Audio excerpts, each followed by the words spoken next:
Hello everyone. आज हम लोग एग्जाम्पल नंबर 2 को सॉल्व करेंगे, जिसमें पूछा जा रहा है find 5 rational numbers between 1 and 2।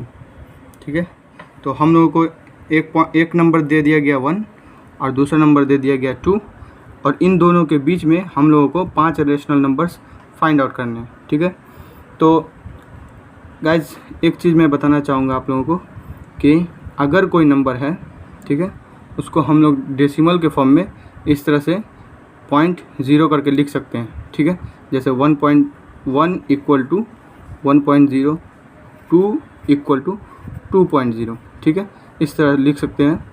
Decimal के बाद अगर सिंगल ज़ीरो या फिर कितना भी ज़ीरो है तो उस ज़ीरो की अहमियत नहीं होती है, कोई वैल्यू नहीं होती है। लेकिन अगर डेसिमल के बाद कोई कांस्टेंट वैल्यू है, जैसे 1, 2, 3, 4, अगर 0 पॉइंट मान के चलते हैं 1, ठीक है, या फिर 0.2 इस तरह से रहता है, तो इस नंबर की वैल्यू होगी। लेकिन अगर 1.0 है तो इसको 1 ही बोलेंगे। ठीक है, और उसमें अगर 0.1 हम लोग ऐड कर देते हैं तो ये वैल्यू 1.1 हो जाएगी। और अगर उस 1.1 में हम लोग 0.1 को ऐड कर देते हैं तो 1.2 आ जाएगी। फिर उसमें कांस्टेंट वैल्यू जो कि 0.1 है उसको ऐड कर देंगे तो 1.3 आ जाएगी। ठीक है, जैसा कि हम लोग स्केल में देख सकते हैं, ये आपको दिखेगी 1 और 2। इस दो नंबर के बीच में आपको दिख रहा होगा 1, 2, 3, 4, 5, 6, 7, 8, 9 और लास्ट में 10 होता है, जो कि 2 फॉर्म पर जाता है। तो इसको हम पढ़ेंगे कैसे, 1.1, 1.2, 1.3, 1.4, 1.5, इस तरह से हम लोग पढ़ते हैं। ठीक है, तो हम लोगों को 5 रेशनल नंबर फाइंड आउट करने हैं जो कि 1 और 2 के बीच में आते हैं। ठीक है, तो हम लोग यहाँ पे 1 को x मान लेंगे, ठीक है, और 2 को y मान लेंगे, y इक्वल टू 2। और हम लोगों को कितने रेशनल नंबर फाइंड आउट करने हैं, तो 5 रेशनल नंबर फाइंड आउट करने हैं, तो n इक्वल टू 5। हम लोग ठीक जैसे यहाँ पे 0.1 एक कांस्टेंट वैल्यू था जो हम लोग ऐड कर रहे थे, तो उसी तरह से हम लोग को एक कांस्टेंट वैल्यू फाइंड आउट करना होगा जो कि हम लोग इसमें ऐड करेंगे तो एक फर्स्ट रेशनल नंबर मिल जाएगा यहाँ पे। ठीक है, ये वाला।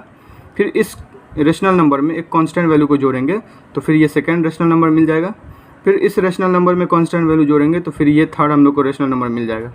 ठीक है, तो डी से हम लोग रिप्रेजेंट करते हैं कांस्टेंट वैल्यू को, जिसका फार्मूला है y minus x upon n plus 1। y means second value, x means first value, upon जितना हम लोग को रेशनल नंबर फाइंड आउट करना है वो वैल्यू, प्लस 1।